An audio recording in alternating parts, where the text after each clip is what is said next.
কোনো negative caption দিবেন না শাকিব খানকে নিয়ে। আমি তাকে নিয়ে বলেছি তাকে আমি প্রচন্ড পছন্দ করি। আমি 17 সাল থেকে তার সাথে আমার গুড রিলেশন। আমি যদি চাইতাম তাকে তো অনেক আগেই বিয়ে করতে পারতাম। আসলে দুঃখজনক, আমি এডুকেটেড না কখন বলেছি, যখন বলেছি যে আমাকে জিজ্ঞাসা করা হয়েছে যদি শাকিব খানের সাথে আপনার বিয়ে হয়, সেই বিয়েটা আপনি যদি মেনে নেন আপনার ফ্যামিলি মেনে নেবে কিনা।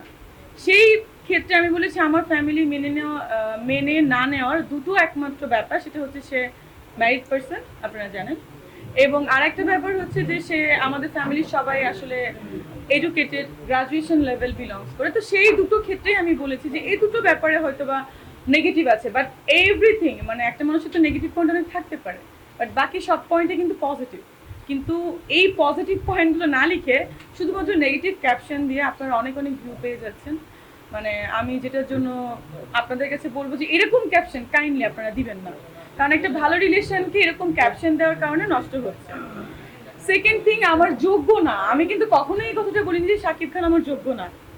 সে একজন বাংলাদেশের সুপারস্টার, সে বাংলাদেশকে রিপ্রেজেন্ট করে, সে আমার যোগ্য কিভাবে না? সে ইনফ্যাক্ট সবারই যোগ্য বাংলাদেশে। তো যোগ্য না কেন বলা হয়েছে সেটা আপনারাই জানেন, যারা যারা আপনারা স্ট্যাটাস দিয়েছেন। আরেকটা ব্যাপার হচ্ছে যে তাকে নিয়ে প্লিজ, আমি কিন্তু এই পর্যন্ত কোনো নেগেটিভ কথা বলি নাই। কেন আপনারা বারবার নেগেটিভ কথা বলছেন? কাইন্ডলি এরপর থেকে আপনারা কোনো নেগেটিভ ক্যাপশন দিবেন না শাকিব খানকে নিয়ে। আমি তাকে নিয়ে বলেছি তাকে আমি প্রচন্ড পছন্দ করি। আমি 17 সাল থেকে তার সাথে আমার গুড রিলেশন, আন্ডারস্ট্যান্ডিং। আমার বাসায় আসে, আমার বার্থডেতে আসে। আমি যদি চাইতাম তাকে তো অনেক আগেই বিয়ে করতে পারতাম, আমি কিন্তু সেটা বলেছি।